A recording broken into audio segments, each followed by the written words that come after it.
Welcome to the Listening Time Podcast. Hey everybody, this is Connor, and you're listening to episode 169 of the Listening Time Podcast. I hope you're doing well, and I hope that these episodes have been useful for you. I hope that you like this content that I give you.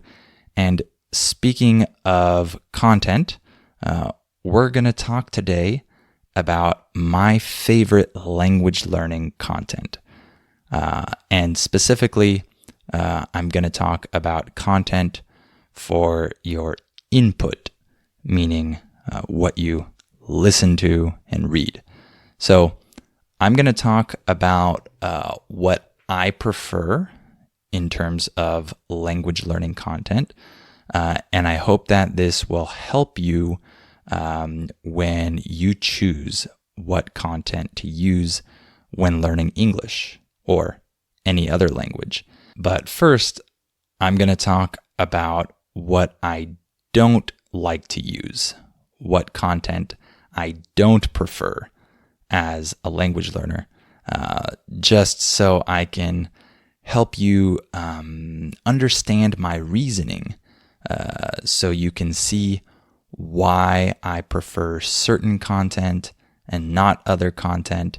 And I hope this analysis will help you make your decision about what content you want to use for your language learning. So this is a very relevant topic for all of us. I'm sure you'll enjoy it. And if you need my help to understand native speakers when they speak fast, then I encourage you to sign up for my membership so you can get my specialized listening training. You'll get my listening practice seminars in which I help you identify the different difficult sound patterns in English. And if you become a Listening Time family member, you'll get my advanced podcast episodes in which I speak fast. So that's the practice that you need if you want to take your listening to the next level.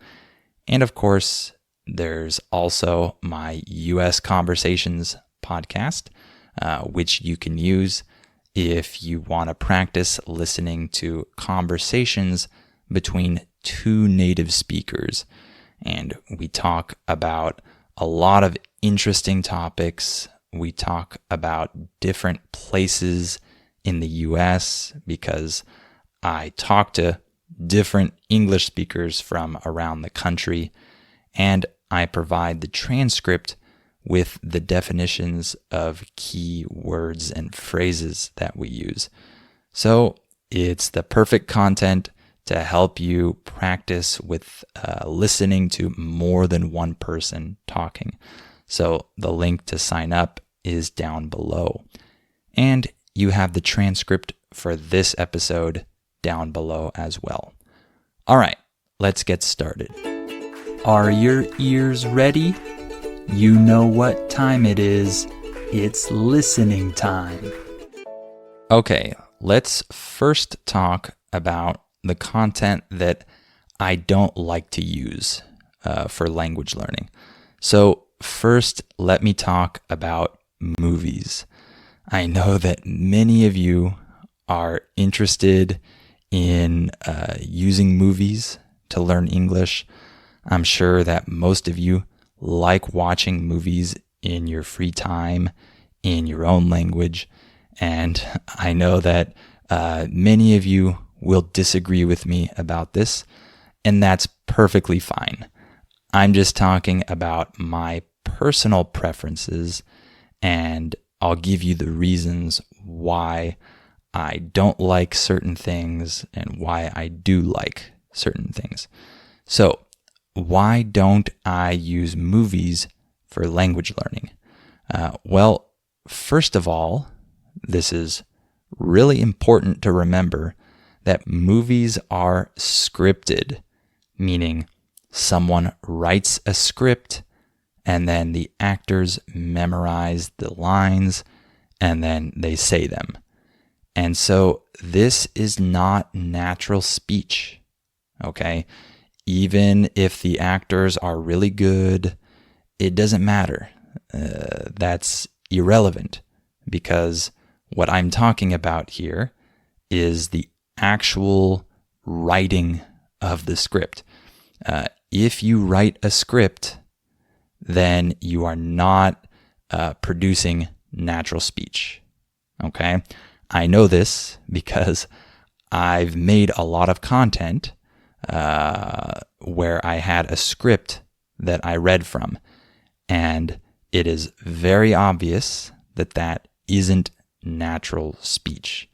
So when someone writes a script for a movie, they don't include all of the boring or redundant things people say, like the word right and the word like and the word so. You don't hear those words as much in movies because, of course, the person writing the script doesn't want to put those basic words in there that people use in real life when they're trying to think of what to say next. Of course, we don't want to hear that in movies. We don't want to hear the person saying in between their different lines that they say, right? So these scripts that are written for movies are not natural speech, and they don't include all of the normal boring things that people talk about, and everything in that script is in there for a reason. And that's not how we speak in real life. We say tons of things that don't really have a purpose, but we just say them, and they're part of our speaking style. And so movies don't have natural speech, and remember that there's a very limited amount of time for these movies. So, of course, they're just trying to fit the most interesting dialogue in there as possible. And that's just simply not normal, right? When you hear a native speaker talking, they're going to waste a lot of time, so to say, saying things that aren't necessary, repeating words, repeating phrases. And this is another reason why I don't use movies, is because of the lack of repetition. Because the speakers in the movie aren't repeating their words a lot, repeating their phrases, and using the same phrases over and over again. But in reality, native speakers do this, okay? And the other reason why there isn't a lot of repetition in terms of just using movies in general for language learning is that when the movie ends, now when you go to watch another movie, it's a completely different story, and the actors are different, and they're saying completely different things.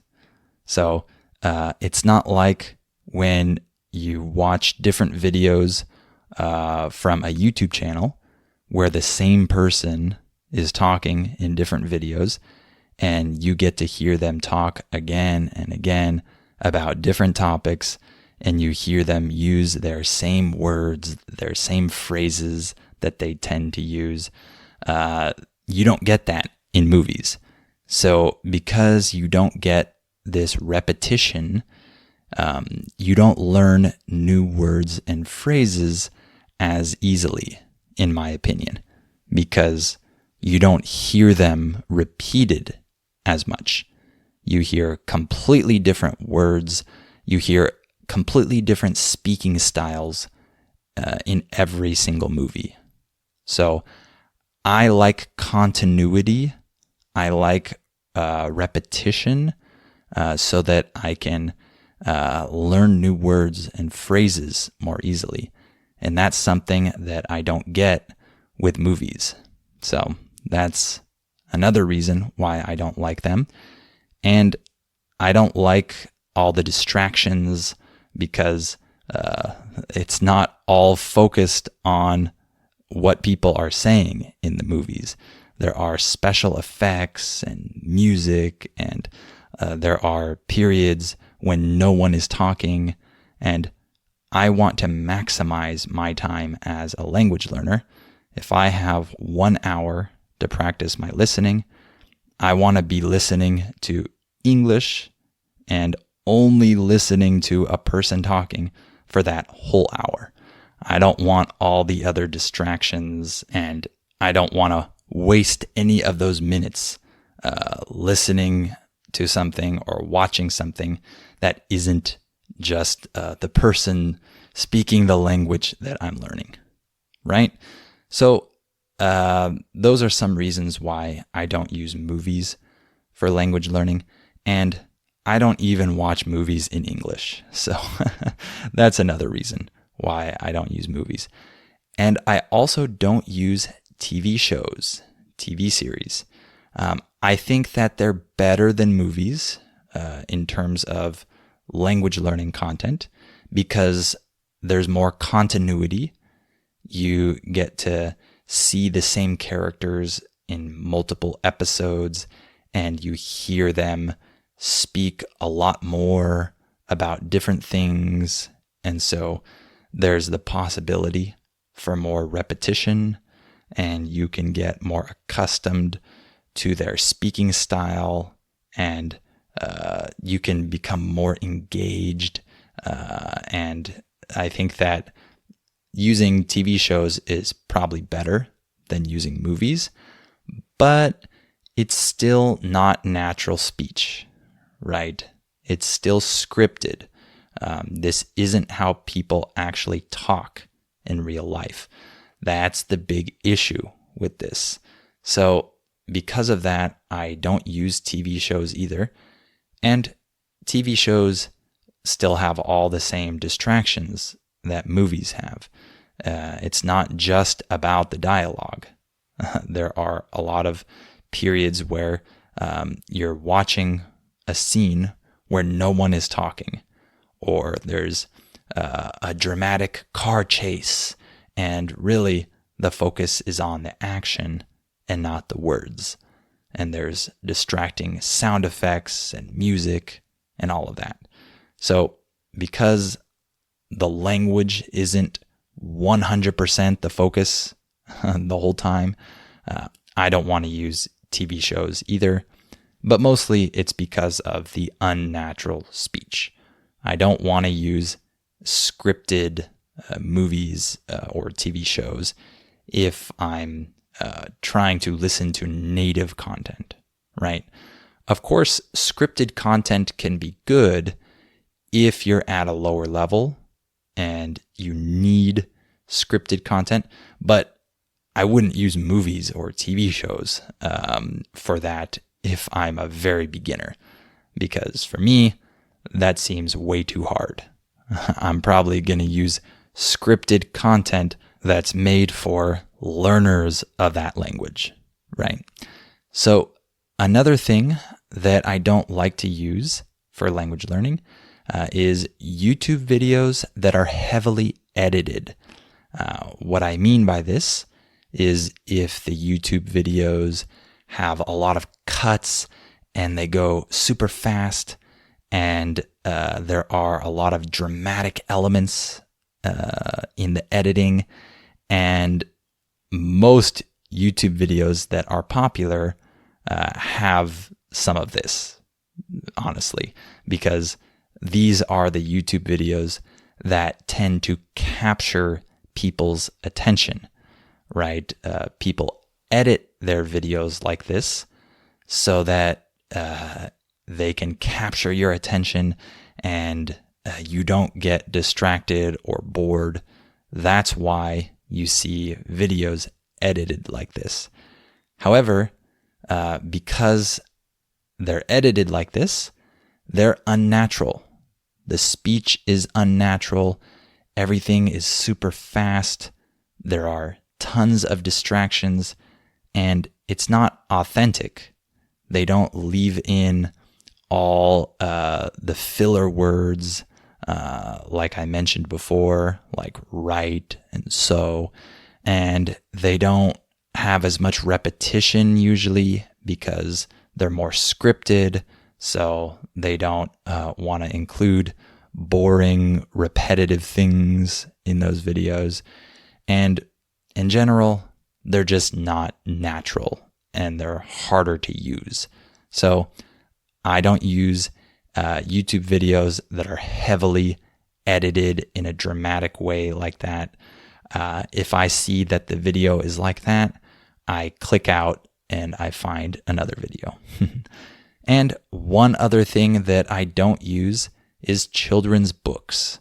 So some people like children's books for language learning because they think that these books were written for children, so they should be good for language learners. But these books include a lot of language, a lot of words that are not common because a lot of these books are about animals and fantastic things, not things that adults would normally read about or talk about.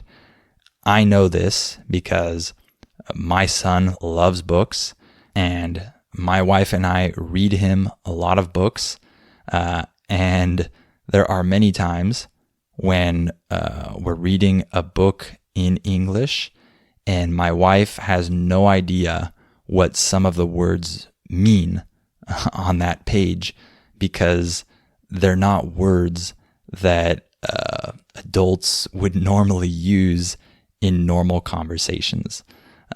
For example, they might be words describing the intricate movements of a certain animal or something.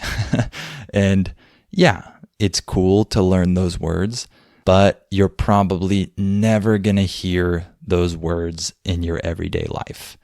And another reason why I don't like children's books for language learning is that they're not that interesting for adults. And in my opinion, it's best to use content that you're interested in. This will help you actually learn more of the language. So because of that, I don't use children's books. Okay, I talked all this time about what I don't like to use. Now let me talk about what I do like to use for language learning. First of all, I love using YouTube videos that aren't heavily edited. In other words, YouTube videos that don't have a bunch of distractions. I like to use videos where it's a person talking to the camera. Just a person talking to the camera and not heavily edited, not too many cuts, for example. And I like when they allow for authenticity, when they have some boring repetition or redundant words that they keep using again and again, and they're kind of improvising as they're speaking. They keep all of those elements in there that heavily edited videos don't have. So, in other words, I love using YouTube videos that are very authentic, where it sounds like someone just turned the camera on and started talking. I like that. And I like using many videos from the same channel, from the same YouTuber. So I find a channel and I watch a bunch of their videos, and I hear them repeat many words and phrases that they have the tendency to use. And this allows me to learn a lot of vocabulary in a natural way. And of course, I find YouTube channels about content that I'm really interested in, right? Subjects that are really interesting for me. And I tend to use YouTube videos for my active listening practice, meaning when I'm just there with the computer or my phone and I am watching it, I'm looking at the screen, I'm listening, and I can activate the subtitles if I want. So, in other words, my full attention is on this video. So, I really like using YouTube videos for active listening practice. It's very engaging for me to do that. I like this content overall. And then I also really like podcasts. Podcasts are fantastic for language learning because they don't have all the same editing that many YouTube videos have. So because of their format, they don't have all these same distractions, and usually podcasts have much more natural speech than the average YouTube video, because podcasts are usually meant to be authentic, natural, improvised, where the person is just talking normally. And that's the best thing for language learning content. So I love podcasts. I listen to tons of different podcast episodes in French, for example. And I really like using podcasts for my passive listening practice when I'm not just sitting down focused on the actual material. I like using podcasts when I'm walking or running or working out, for example. I will listen while I'm doing these other things.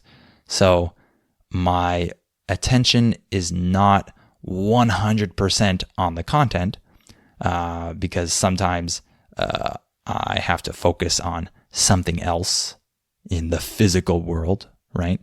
But I'm still pretty focused on the content. And I also like this for passive listening because I don't have the subtitles usually. It's just a podcast, right? And so because of that, I don't really have the same ability like with YouTube videos where I can just activate the subtitles and use that more effectively for my active listening practice. I can't do that with podcasts. They don't have that feature usually. So it's good to just use these while I'm doing something else, and I can just listen passively and get that extra practice in.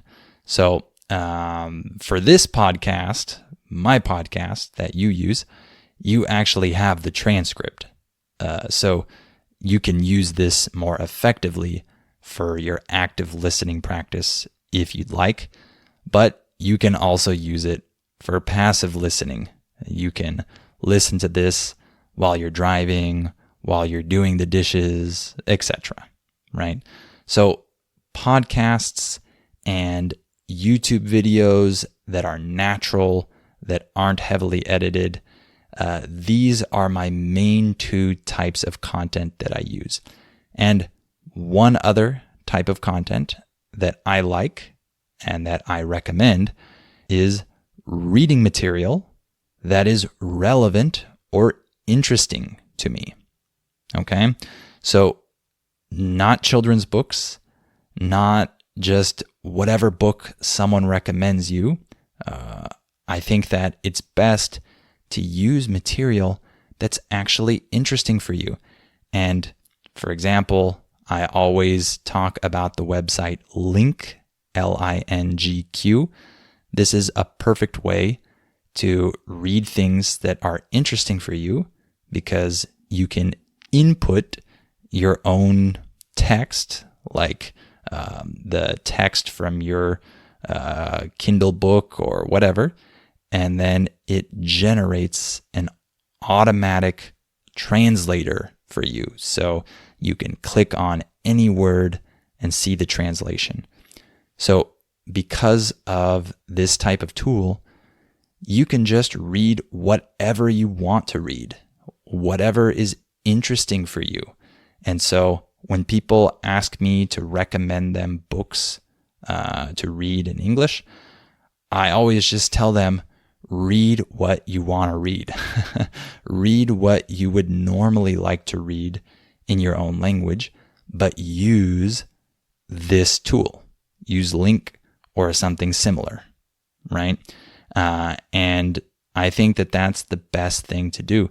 And it might be hard for you to read full books depending on your level, but what you could read is online articles. Read articles that are about subjects that you like and use that type of tool that I mentioned so that you can do this more easily. So this is the third type of material that I use. I use reading material like books or articles that are interesting for me, that are about a topic that is relevant to me, or something that I want to learn about, or whatever. So that's what I use. So hopefully this helps you maybe analyze what type of content you should be using for your language learning. And if you disagree with me about some of these things, like if you really like movies and want to use movies, then that's perfectly fine. I'm just talking about my preferences, and I'm trying to help you out if you really don't have a preference, if you don't know what to use. Hopefully this will be kind of like a guide for you. But if you already know what you like to use, then go ahead and use that type of content. And one type of content that will definitely be helpful for you is my advanced podcast episodes, in which I speak at normal speed and I provide the transcript. So make sure to sign up for those by becoming a Listening Time family member. The link is down below. And another type of content that can be very helpful for you is my US Conversations podcast. So the link to that is down below as well. Use that to practice listening to two people talking instead of just one. This US Conversations podcast is a great introduction to that type of content. Okay? All right. Thank you for listening to this episode, and I'll talk to you on the next episode of Listening Time.